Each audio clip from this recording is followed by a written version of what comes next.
jours où tu pourrais m'aimer. Bien avant les premiers battements de mon cœur. Bien avant que je m'éveille à ta douceur. Bien avant mes doutes, mes joies et mes douleurs. Oui, tu rêvais du jour où je pourrais t'aimer. Oui, tu rêvais du jour où je pourrais t'aimer. On chante ensemble, Abba Père. Abba Père, je suis à toi. Abba Père, je suis à toi. Abba Père, je suis à toi. Abba Père, je suis à toi.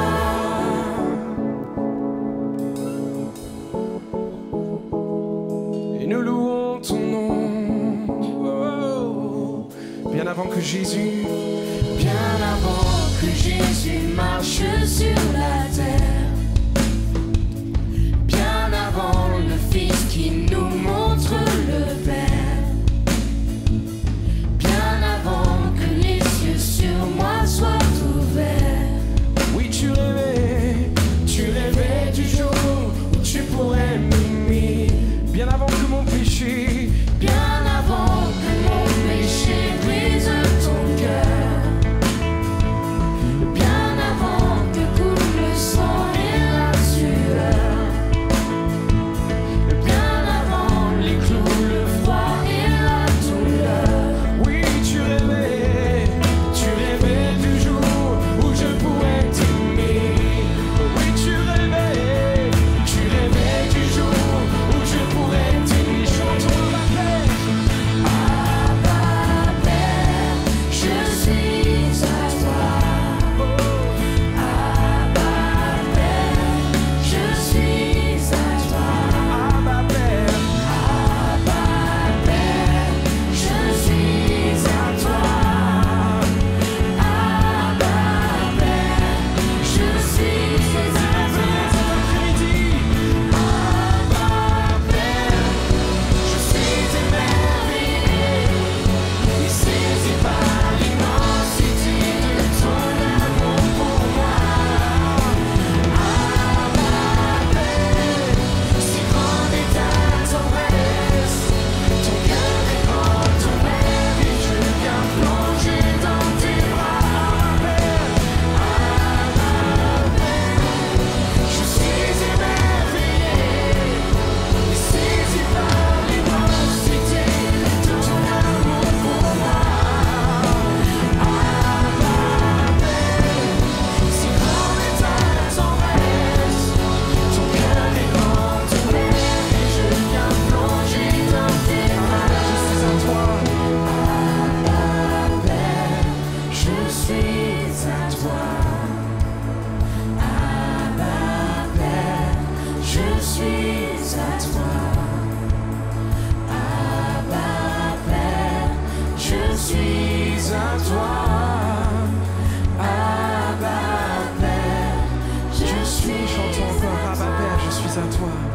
Abba Père, je suis à toi. Quel amour pour nous. Abba Père, je suis à toi. Voyons de quel amour le Père nous a tous aimés. Je suis Il nous appelle ses enfants. Abba Père, je suis à toi.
Ah, enfin le dernier carton. Ouf. Notre nouvelle maison. Waouh, trop bien. Je suis trop contente. On va être super ici. Ouais, je suis trop contente. Ouais, super ici. Ouais, qui c'est qui m'a demandé si je voulais déménager, moi? Hein? Oh là là, Franchement, je suis trop franchement, en plus, il est hyper grand, quoi. Waouh, trop bien. Je suis trop Je suis trop content. Mais moi, je suis trop vénère, quoi. C'est bien, j'ai une méga chambre maintenant, mais j'ai plus de potes à inviter. Voilà, est-ce qu'elle voit un petit peu comment je suis maintenant? Mais, chérie, qu'est-ce qui t'arrive? Oh, non, je t'ai déjà dit de pas m'appeler chérie. En plus, quand il y a 300 personnes devant. Mais il n'y a rien, c'est bon, t'inquiète, je vais bien. Je Non, vais mais bien. je comprends pas, là. Tu sais, tu peux tout me dire. Ouais. Tu veux tout savoir? Ouais. Eh ben, en fait, je suis dégoûté d'être là. Tu vois, tu as déménagé, toi, tu as voilà, la nouvelle maison, ton nouveau job. Et puis moi, ben voilà, c'est la galère maintenant. Je dois tout recommencer, quoi. Enfin, franchement, je suis désolée. Ouais. C'est vrai, j'étais tellement prise dans le déménagement, j'ai même pas pensé à ça. Franchement, je suis désolée, pardon. Toutes mes excuses. Tu sais quoi, ce matin, je lisais quelque chose dans la Bible. Tu veux pas qu'on le lise? Je pense que ça te ferait du bien. Non, c'est bon, t'inquiète. Là, je finis Fortnite et c'est bon. Voilà. Bon, ok. Je comprends. Franchement, pas de souci. Je comprends, je te laisse, regarde. Je te laisse quand même la Bible ici. Tu fais comme tu veux. Quand t'es prêt, tu lis. Ouais, ok.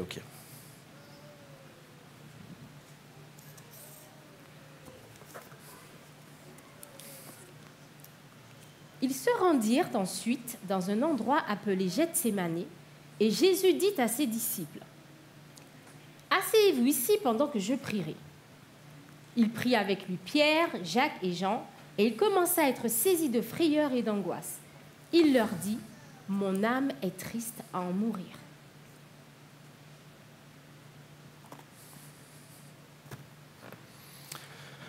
Ça va? Vous avez kiffé notre jeu d'acteur quand même, non? On joue bien, non? Yes, ouais, tu peux. S'il y a des producteurs dans la salle, sur le net, on vous a fait une audition gratuite. Profitez. Non, c'est... Bon, blague mise à part, en fait, on va traiter d'un sujet qui est un peu chaud. En fait, c'est la tristesse. Bon, déjà, la vidéo, j'espère qu'elle vous a pas trop plombé. Mais il y a tellement de réalités qui sont dites dedans. Et le passage qu'on a choisi, en fait, c'est fait pour montrer vraiment une chose. C'est que les sujets, peut-être que nous, on a tendance à fuir. Les sujets dont on n'aime pas trop parler. La Bible, elle, ça ne la dérange pas d'en parler. Elle n'est pas en train de fuir les débats qui font un débat, mais elle en parlait. Et le passage même, je ne sais pas si vous avez remarqué, mais non seulement la Bible parle de la tristesse, mais dans le passage, Jésus lui-même a parlé de sa tristesse. Et on voudrait évoquer la tristesse, puisque la Bible en parle, parlons-en. On va montrer qu'est-ce que c'est que la tristesse, à quoi elle sert, et ouais, elle sert à quelque chose, comment la gérer, et comment sortir de la tristesse. Alors la tristesse, qu'est-ce que c'est? C'est une émotion comme les autres. Il y a la joie, la colère, etc. La dernière fois, on a vu la joie. Aujourd'hui, on va parler de la tristesse. C'est une émotion comme les autres. Alors la tristesse, c'est cet état dans lequel on est. Je pense que tout le monde sait à peu près de quoi je parle. Quand il nous arrive quelque chose de mal ou quand il nous manque quelque chose ou quelqu'un qui est important pour nous. Alors, par exemple, on va relever plusieurs mots. Vous êtes au lycée, vous vous faites racketter, je pense que vous n'avez pas envie de faire la fête. La perte d'emploi, le rejet, le décès, l'humiliation, la maladie, toutes ces choses qui nous arrivent et qui finalement font partie de notre vie, sont des raisons, de bonnes raisons pour lesquelles on peut être triste, on a le droit d'être triste. Ouais, c'est clair. Moi, je me suis fait racketter la première année, dans les premières semaines où j'allais au lycée. Je me suis fait racketter et je peux vous dire que c'était pas la fête. J'avais pas envie trop de me réjouir et j'avais pas trop envie d'en parler. Je sais pas si ça est arrivé à quelqu'un ici, mais je veux dire qu'il y a quand même un chemin de restauration parce que la tristesse sert vraiment à quelque chose en fait. La tristesse, c'est une émotion comme les autres et elle a une utilité comme les autres. Je sais pas si vous aviez déjà réfléchi au fait que les émotions qu'on exprime ont une utilité, elles servent à quelque chose. La tristesse, c'est parmi les émotions, elle a aussi son utilité. Quand tu te mets en colère, par exemple, et j'ai appris ça il n'y a pas longtemps, le fait de se mettre en colère, des fois, ça aide à franchir des obstacles qu'on n'arrivait pas à franchir. Par exemple, s'il y a quelqu'un qui te fait la misère et que tu dis rien, à un moment donné, se mettre en colère, c'est aussi mettre un stop à ça et franchir une barrière. Peut-être la barrière de la peur. La peur aussi, ça sert à quelque chose, ça t'avertit d'un danger. Même si, je vais être franc avec vous, 70% des choses pour lesquelles on a peur n'arriveront jamais. Hein. Et la tristesse sert aussi à quelque chose. La tristesse, elle, sert à évacuer le mal-être qu'il y a à l'intérieur. Je parlais de raquettes il y a quelques instants, mais en fait, il y a eu un profond mal-être en moi. Je me suis posé des tas de questions. Qu'est-ce que j'aurais dû faire? Qu'est-ce que j'aurais dû pas faire? Pourquoi ça m'arrive? Pourquoi il s'est passé ça? Et j'avais tout un truc qui se passait à l'intérieur. J'étais vraiment mal dans ma peau et j'aurais eu besoin vraiment de l'exprimer. Et ça, je l'ai pas fait. Alors que c'était normal si je le faisais. D'ailleurs, si je pose la question dans cette salle, qui n'a jamais été triste? Voilà. La tristesse, en fait, c'est normal. On a tous, à un moment de notre vie, expérimenté la tristesse. Elle fait partie de nous, c'est normal. Est-ce que vous pensez que Dieu se trompe? Nous, on est persuadés que Dieu ne se trompe jamais. Est-ce que vous pensez que Dieu se trompe? Vous pouvez me répondre, hein? C'est bien, vous ne vous trompez pas. Tu as le droit de te tromper.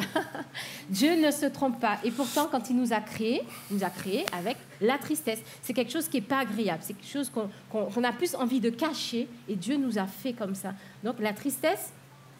est-ce que vous connaissez, cette expression tout beau, tout nouveau? Tout nouveau, tout beau, en fait. Tout nouveau, tout beau, pardon. Tout nouveau, tout beau. Vous connaissez cette expression? Oui. En fait, moi, quand je me rappelle du sketch là qu'on a fait, le jeune, pour lui, je ne crois pas que c'était tout nouveau, tout beau.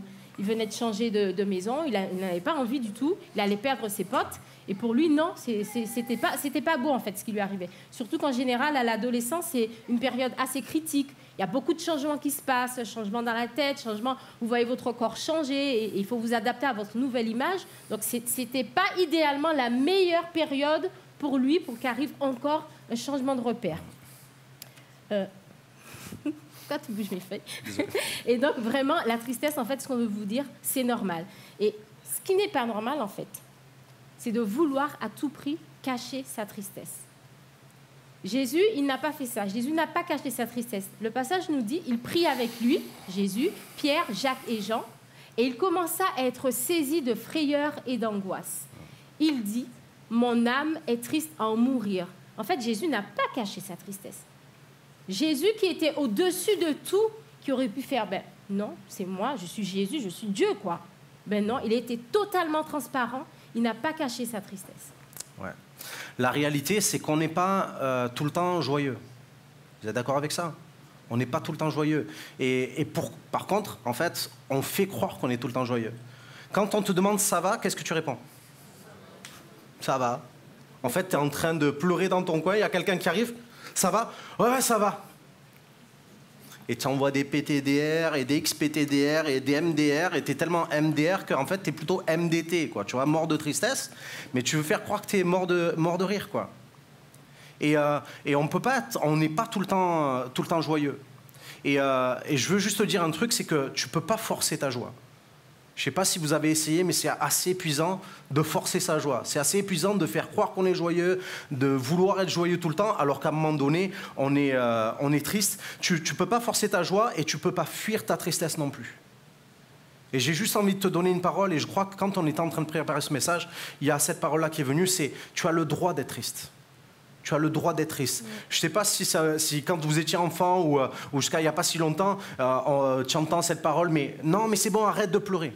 Qui c'est qui a jamais entendu ça? Arrête de pleurer. Personne. Qui c'est qui l'a déjà entendu? Arrête de pleurer, c'est... Ok? Arrête de pleurer. Comme si, en fait, le fait d'arrêter de pleurer, ça allait empêcher la tristesse. Mais c'est pas ça, en fait. C'est pas ça. On a le droit d'être triste. Qui c'est qui a vu vice-versa? Qui c'est qui l'a regardé dans cette semaine exprès? Non, je plaisante. Moi. Moi, je l'ai regardé. Et je regardais dans le dessin animé. Et je ne sais pas si vous voyez, à un moment donné, Joie, elle va faire un truc, c'est qu'elle va tracer un cercle à la craie. Vous voyez cette image?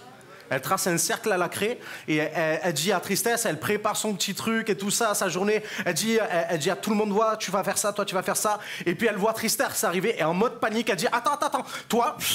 Elle prend une clé, elle trace le cercle, elle dit, toi, tu vas bien rester sage là. Hein, et ta mission pour aujourd'hui, c'est mettre toute la tristesse dans le cercle, ok? Qu'il n'y ait rien qui sort de là, ta mission, c'est là. Et en fait, je me dis que des fois, c'est à ça que ressemble notre vie. Des fois, en fait, c'est un peu ce qu'on fait. On est triste, mais on essaye de mettre la tristesse dans un coin. Il y a des potes, je la mets au placard. Tu vois? Il y a des gens qui arrivent, hop, je ferme la porte, ma tristesse, je la mets bien dans ma chambre, là où personne ne me voit. Mais en fait, je veux te dire un truc, c'est que si tu ne laisses pas la tristesse sortir, tôt ou tard, elle va sortir, mais en attendant, elle va continuer de grandir à l'intérieur. Elle va continuer de grandir à l'intérieur. Quand j'étais au collège, en fait, j'étais pas trop populaire. Maintenant non plus, mais avant, j'étais encore moins populaire. Et du coup, je voyais les beaux gosses et tout ça. Ça avait commencé au collège, quand on commence à faire des petites amourettes et tout le reste là. Donc tout le monde se formait des couples et moi, je formais des potes, quoi, tu vois. Et du coup, j'étais un peu seul dans mon coin et j'ai commencé à m'écouter de la musique et je m'enferme un peu dedans, tu vois. J'écoutais un groupe qui s'appelait Suicidal Tendencies. Ça veut dire tendance suicidaire. Ok, bon, ça a calmé tout le monde en fait. Moi, ça m'a bien calmé aussi. Et en fait, j'étais en train de laisser la tristesse qu'il y avait à l'intérieur. Au lieu de la laisser sortir, je m'intériorisais avec mon... C'était pas un lecteur MP3 à cette époque-là, c'était un Walkman avec des cassettes. Voilà, je suis très jeune. Et du coup, je m'enfermais là-dedans et ma tristesse, au lieu de s'arrêter, elle a continué à grandir, c'est devenu la mélancolie, j'étais à fond dedans. Et puis j'aimais finalement rester dans ma tristesse, c'était ma petite zone de confort. Et puis après, ça se transformait. Et quand je suis rentré dans l'âge adulte, au début de mon âge adulte, je suis tombé en dépression et j'ai manqué de me suicider. Je suis tombé en dépression profonde et vous voyez, en fait, notre cœur, c'est comme un ballon. Regarde, comme un ballon. Tu apprends une mauvaise nouvelle. C'est la fin du trimestre, ton bulletin va arriver à la maison. Et là, tu te dis, pétard, j'aurais pas dû délirer autant. Et puis après, tu as quelque chose qui arrive, tu étais avec une copine, il te fait lourder. J'aurais dû gonfler plus, mais j'ai peur qu'il éclate de suite. Et après, tu as encore un truc qui te gonfle dans la vie. Tu sais ce qui va se passer si je continue à gonfler le ballon ? Voilà. Tu sais ce qui se passe si à un moment donné, tu ne laisses pas s'évacuer tout le mal-être par la tristesse, tu risques d'éclater. Ok ? Cadeau. En fait, tout ça pour vous dire que la tristesse, une émotion comme les autres, qui sert à vraiment faire évacuer tout ce qu'il y a de mal à l'intérieur. Jésus, il a exprimé sa tristesse et c'était tout à fait normal. Donc vous aussi, exprimez votre tristesse. Alors souvent, on dit la joie se communique. Mais nous, on a envie de vous dire, ta tristesse, partage-la, partage-la. Qu'est-ce que Jésus a fait? Il a dit à ses disciples, et plus loin, on va lire dans le passage que Jésus, il l'a dit aussi à son Père. Il l'a dit à Dieu. Donc, ne reste pas seul, en fait, dans ta tristesse. Il y a tes amis, mais il y a Dieu qui est là. Dieu, il est celui qui te connaît. Il te connaît parfaitement. Il connaît ta situation. Et si toi, tu peux la cacher à tes amis, à tes parents, etc., Dieu, il voit tout. Il connaît ta situation et surtout, il ne veut pas te laisser seul dans cette tristesse. Il est vraiment celui qui peut te consoler et t'apporter ce dont tu as besoin. Yes. Exprime ta tristesse. En fait, pourquoi on n'exprime pas notre tristesse? Imaginez ça. Tu viens, tu me demandes, ça va? Ça va? Oh, ça va pas. Voilà.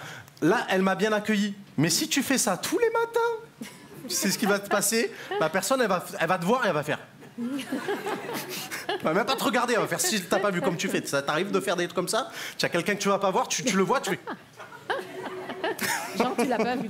Ou si tu t'envoies un texto. Et en fait, on n'exprime pas notre tristesse parce qu'on a peur de ce genre de réaction. On a peur que les gens nous excluent. On a peur que les gens nous calculent plus après. Mais en fait, Dieu n'a pas permis l'émotion de la tristesse pour que ça soit le cas. Il a permis ça pour que ça soit le contraire. Pour qu'au contraire, que vraiment, en fait, les gens qui vont te rejeter quand tu es triste, c'est peut-être des gens qui, soit ils ne sont pas équipés pour ça, soit ce n'est pas les bonnes personnes dont tu es entouré.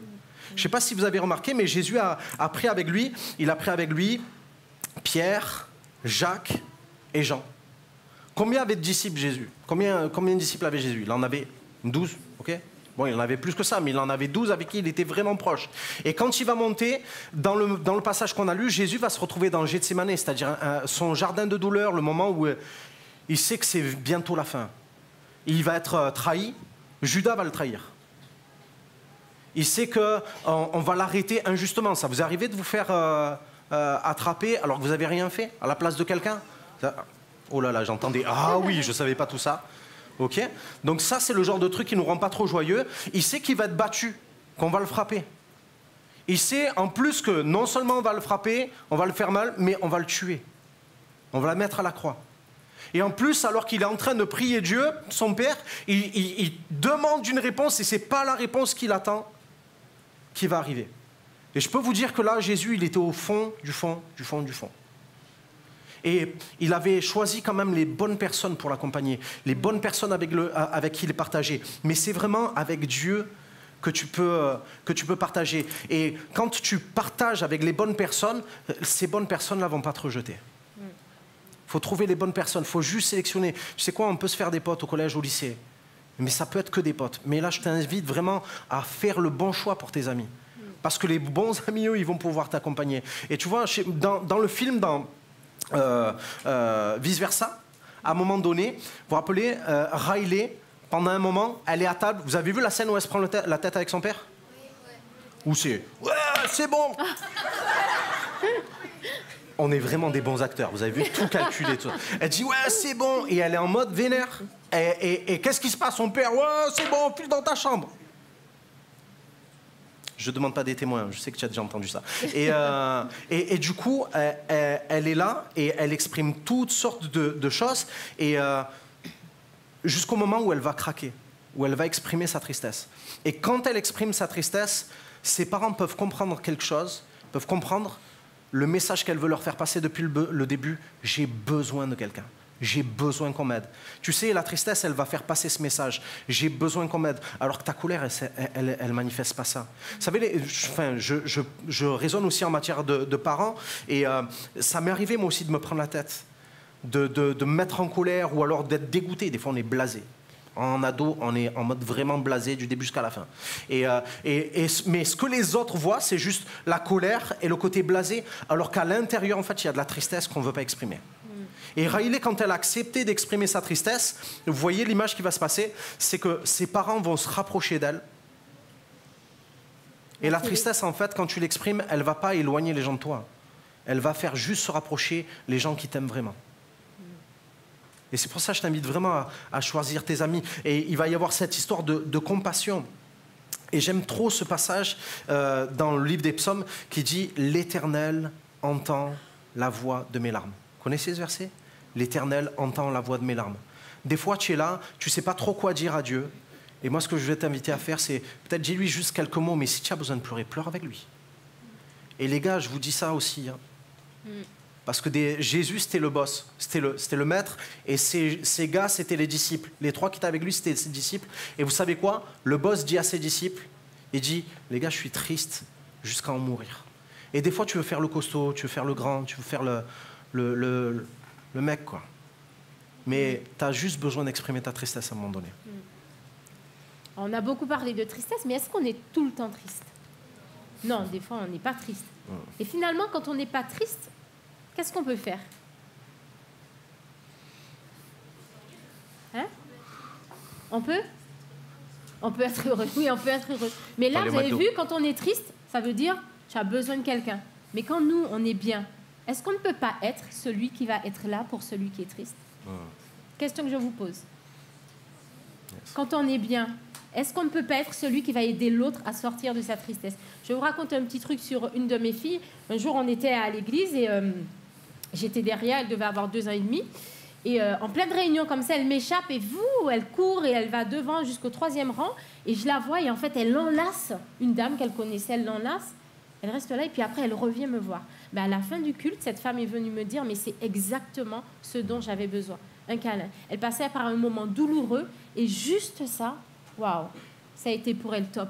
Donc, des fois, c'est vrai qu'on ne sait pas quoi dire. Déjà que c'est difficile à gérer notre propre tristesse, celle des autres, n'en parlons pas. Mais juste être à l'écoute, juste un câlin, juste un petit SMS, comment tu vas, je pense à toi. Ça peut déjà aider l'autre à sortir de sa tristesse. Ouais. En fait, il y a un verset dans Romains 12, 15. Tu sais que la Bible, elle t'ordonne de pleurer? Mais oui. Regardez, Romains 12, 15, quel verset? Le gars, il doute déjà, mais t'inquiète pas, c'est marqué dans la Bible. C'est marqué « Réjouissez-vous avec ceux qui se réjouissent et pleurez avec ceux qui pleurent. » T'as vu, c'est un impératif, c'est un ordre.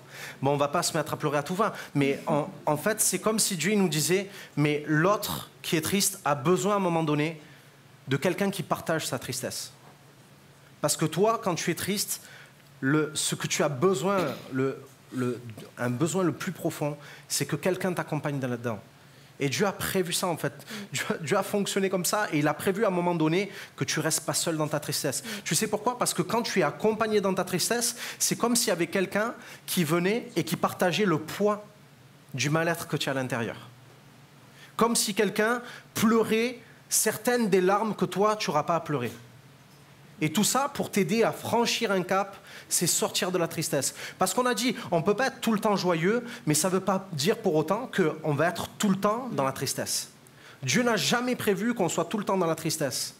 La tristesse, elle est utile, mais à un moment donné, il faut qu'elle s'arrête.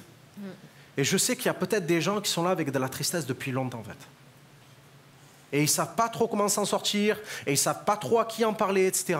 Mais vraiment, je veux t'inviter à peut-être partager. Et peut-être toi qui n'es pas triste, repérer peut-être les gens qui sont autour de toi et dire, mais qui est-ce que je pourrais aider à sortir de la tristesse? En fait, tu es en train de nous dire aussi que la tristesse, c'est un passage. Ouais. On n'est pas tout le temps triste. Et c'est vrai, c'est un passage qui est obligatoire. C'est une émotion à exprimer, mais elle ne doit rester qu'un passage. Dans la Bible, il y a un prophète qui s'appelle Jérémie. Il passait par des moments difficiles.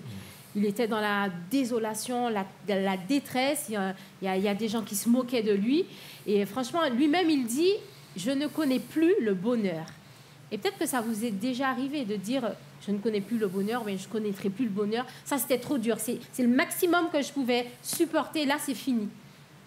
Moi, des fois, je sais que ça m'est arrivé. Quand j'étais très, très triste, je ressassais et je repensais aux choses qui m'avaient rendu triste finalement.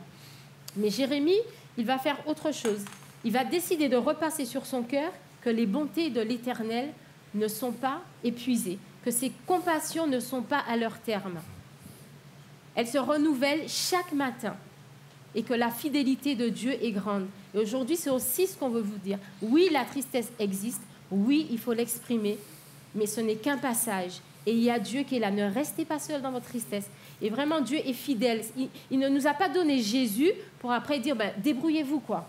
Non, Dieu, c'est un Dieu du quotidien. Ça aussi, je l'ai découvert. Dieu, c'est pas un Dieu qui est là-haut et puis moi, je suis en bas, puis je fais ma vie et puis il se soucie pas de moi. Non, Dieu, il est là quand on est dans la joie, mais il veut aussi être là quand on est dans la détresse, quand on est dans la désolation, quand on se dit c'est fini, j'en peux plus. Ouais. Dieu ne se lasse pas de bénir, et j'aime bien le passage que Béa a choisi. Dedans, il est dit ses bontés se renouvellent chaque matin. Chaque matin. Et ça m'a fait penser à un autre verset que j'ai eu sur le cœur, c'est dans le psaume 30, verset 6, qui dit « Le soir arrivent les larmes, mais le matin, l'allégresse. » Le soir arrivent les larmes et le matin l'allégresse. Tout à l'heure, je vous ai partagé quelque chose d'assez intime, mais j'ai eu des tendances suicidaires. Je me suis retrouvé un soir sur le bord de ma fenêtre, prêt à sauter. C'était, je crois, la nuit la plus noire de ma vie. C'était un moment vraiment ténébreux. J'étais assailli de pensées qui étaient néfastes. J'avais un mal-être intérieur que je n'exprimais pas parce que je fuyais le conflit et je ne voulais pas confronter les gens qui me faisaient du mal. Et c'était à l'intérieur, et je continuais à avoir un mal-être. Et ce mal-être grandissant, j'en suis venu à plus dormir la nuit. Vous savez, quand on a la journée, ça passe, il y a du bruit, il y a des gens, il y a des activités, mais la nuit, il n'y a plus rien. La nuit, il y a le silence. La nuit, il y a le noir. La nuit, il n'y a plus personne à qui je pouvais parler et j'étais en train de m'enfoncer dans ma détresse. J'étais dans ma nuit un peu comme Jésus, en fait, à Gethsémane, où j'étais avec des angoisses. On me donnait des cachets pour dormir. J'arrivais même pas à dormir là-dedans. Et puis, je peux te dire que j'ai passé des nuits à pleurer, des nuits à me dire, mais comment tu vas faire demain? Est-ce que tu as envie d'un autre demain, en fait? Est-ce que tu as envie d'un autre demain?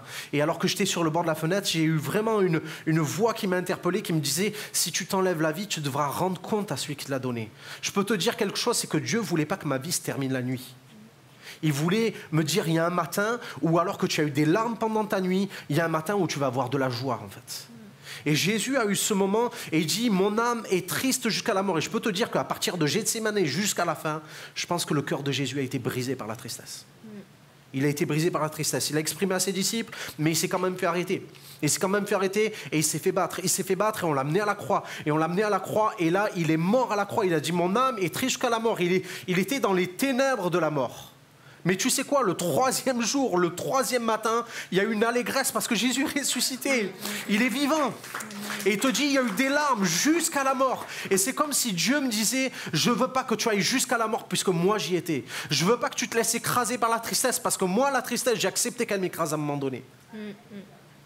Et s'il y a eu des soirs où il y a eu la tristesse, où il y a eu des larmes, il y a eu un matin sur la résurrection, où il y a eu la joie.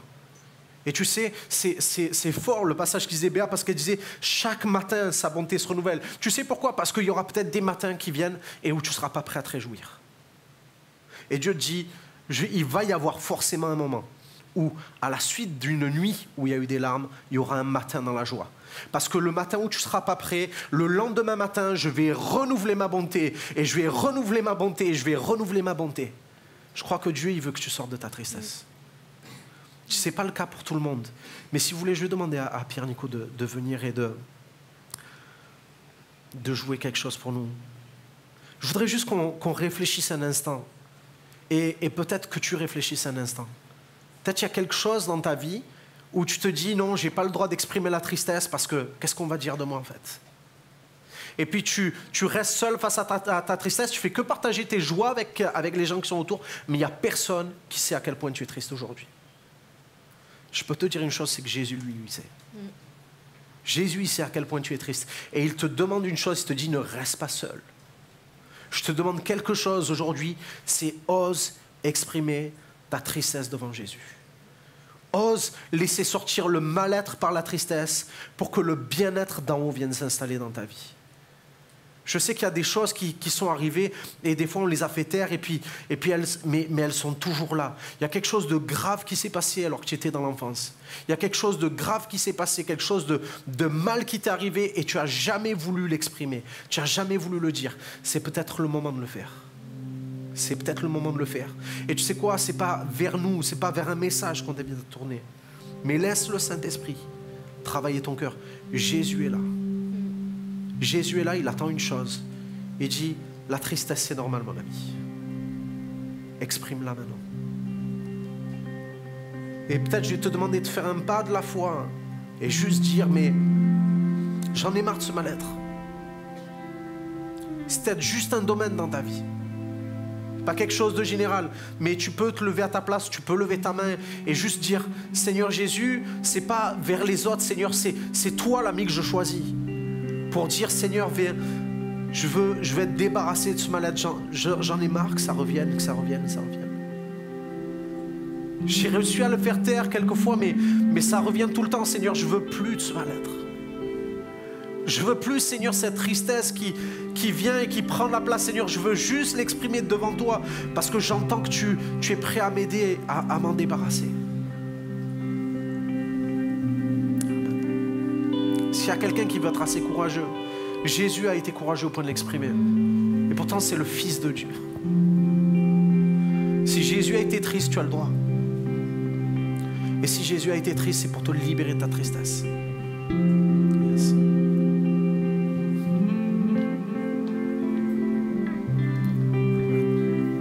Peut-être on va se lever les uns et les autres et laisse le Saint-Esprit te parler. Je sais qu'on résiste en fait parce qu'on met le masque de la joie en fait.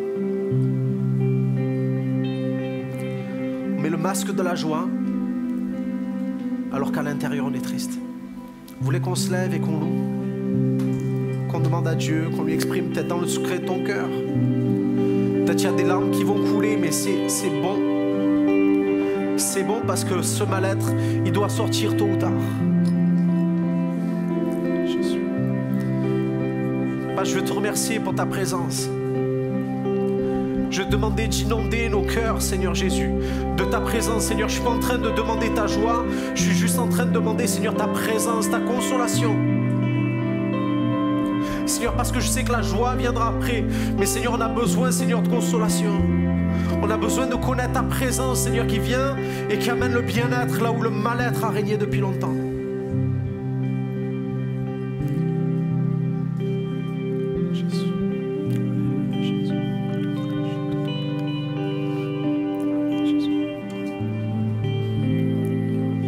Au moment où tu entends ces paroles, ton cœur est en train de battre fort. Je m'adresse aux personnes vraiment qui sont impactées par ce qu'ils entendent. Ton cœur bat fort parce que tu combats avec ça dans ton cœur, dans ta vie. Mais tu entretiens cette tristesse. Je m'adresse à quelqu'un qui entretient cette tristesse parce que tu ne veux pas lâcher l'affaire. Parce que tu en veux et tu estimes que c'est justifié. Et du coup, tu entretiens cette tristesse, ce cercle vicieux de la tristesse et du coup même de la dépression. Et pourtant, là maintenant, Dieu veut te délivrer ça. Mais tu dois lâcher prise. Tu dois lâcher ce qui te maintient dans la tristesse. Tu estimes que c'est normal d'être en colère, tu estimes que c'est normal de ressentir cette tristesse et tu l'entretiens. Et cette colère vient tout masquer.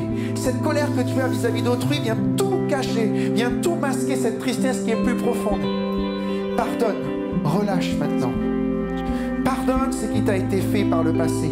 Tourne la page, laisse cette tristesse s'envoler loin derrière toi. Et commence à écrire une nouvelle page, une page toute neuve. Une page où la joie va reprendre la place dans ta vie.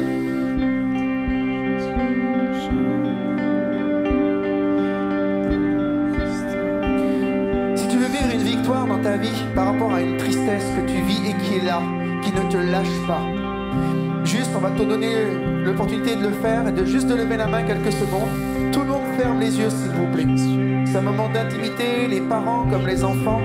Mais si dans ta vie il y a ce combat avec une tristesse qui a pris racine, parce que tu as du mal à lâcher prise avec ça, lève ta main quelques secondes. Nous allons proclamer là, le miracle de Dieu sur ta vie. Oui, je vois quelques mains qui se lèvent là maintenant.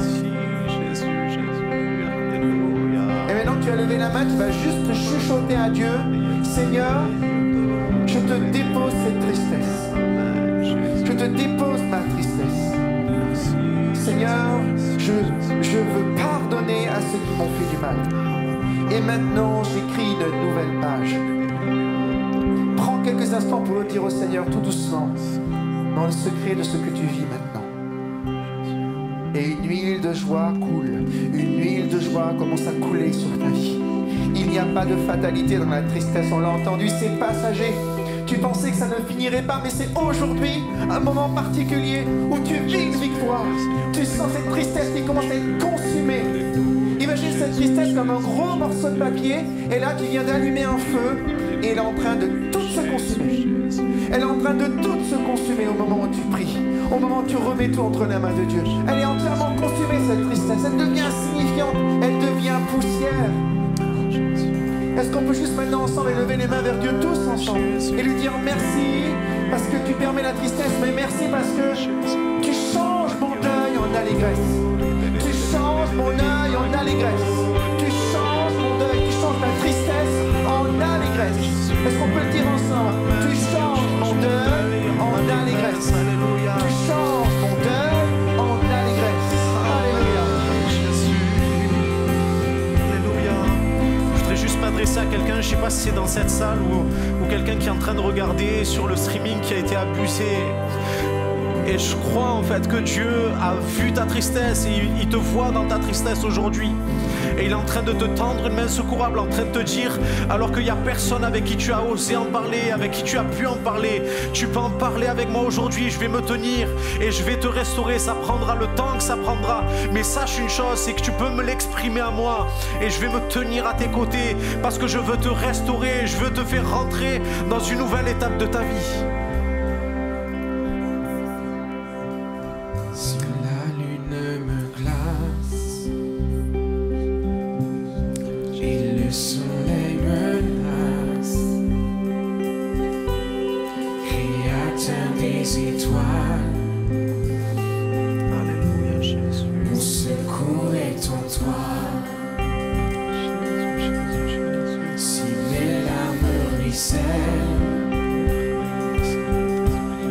Et que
que tu viens de chanter. Quand la tristesse va arriver, et elle arrivera, qu'elle va taper à ta porte et que tu la laisseras entrer pour un temps, tu sauras lui dire que sa place n'est pas chez toi pour longtemps. Tu ne rentreras pas dans le piège de ce cercle vicieux de la tristesse qui s'infiltre et qui ne se déloge pas. Et tu chanteras au Seigneur, mon secours est en toi. Ne crois jamais le mensonge du diable qui voudrait te faire croire que c'est impossible, que la joie ne reviendra jamais, que cette tristesse tu vas devoir faire avec pour toujours. Mais tu peux être sûr que le Seigneur est toujours avec toi, quand bien même tu t'éloignerais, il est là et il t'aime et il veut ton bonheur.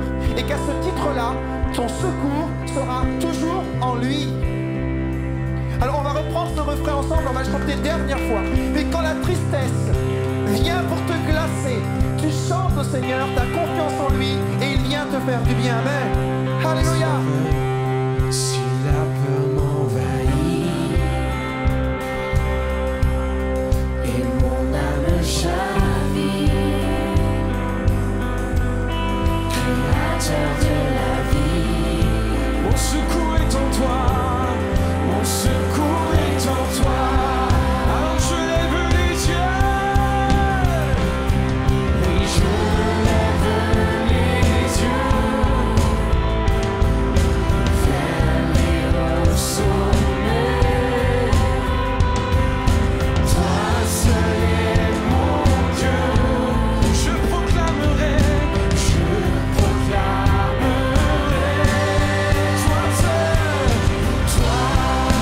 seul est ma force, toi seul me restaure, mon secours est en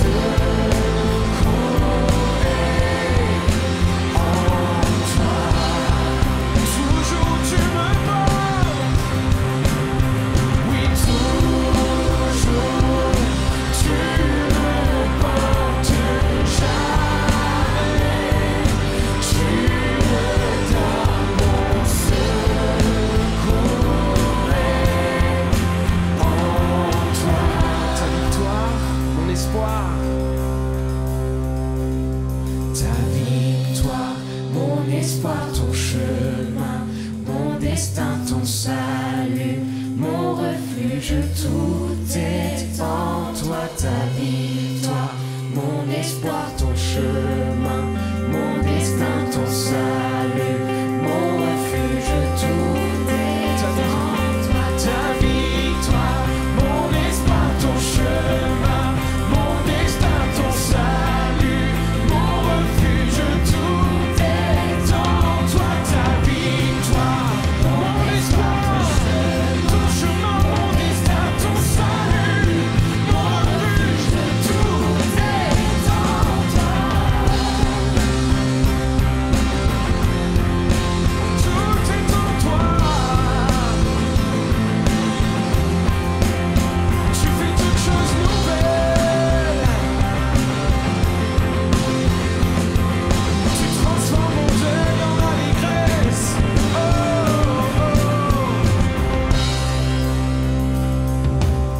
Je m'adresse à des parents maintenant. Vous êtes là dans cette salle et vous vous sentez impuissant. Vous vous dites, je ne peux rien faire pour mon ado. Je le vois chaque jour dépérir, chaque jour de plus en plus triste. Et je ne sais pas que faire. Je ne sais pas comment faire. Je ne sais pas quel point d'accroche je peux avoir. Dieu te dit, il prend soin de ton enfant. Il te dit, tu peux le porter dans tes prières. Il te dit, ne t'inquiète pas, je suis là, je veille sur ton enfant. Fais-moi confiance, confie-le-moi, laisse-moi agir. Oui, je suis ta ressource aujourd'hui. Arrête de te battre avec tes propres moyens, je suis ta ressource. Apporte-moi, confie-moi ton enfant et laisse-moi agir. Ta victoire, Mon espoir, ton chemin, mon destin, ton salut, mon refuge, tout est en toi. Ta victoire, mon espoir, ton chemin, mon destin, ton salut, mon refuge.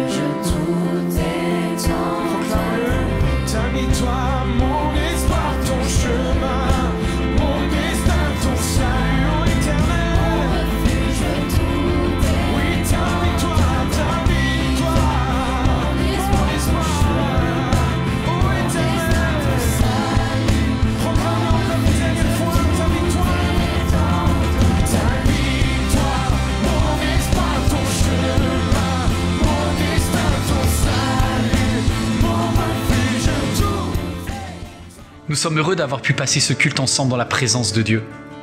Et si vous passez en région parisienne, nous serions ravis de vous accueillir pour vivre un culte ensemble. Sachez que l'église MLK met à votre disposition d'autres contenus sur son site internet ou sur la chaîne YouTube Église MLK. N'hésitez pas à vous abonner. Notre mission, notre désir, c'est de vous offrir des contenus de qualité qui touchent les cœurs et qui changent des vies. Et pour cela, vous pouvez nous aider en soutenant financièrement ce beau travail afin que d'autres à leur tour soient bénis. Je voudrais personnellement vous dire merci. Merci pour votre fidélité, merci pour votre générosité et à très bientôt j'espère.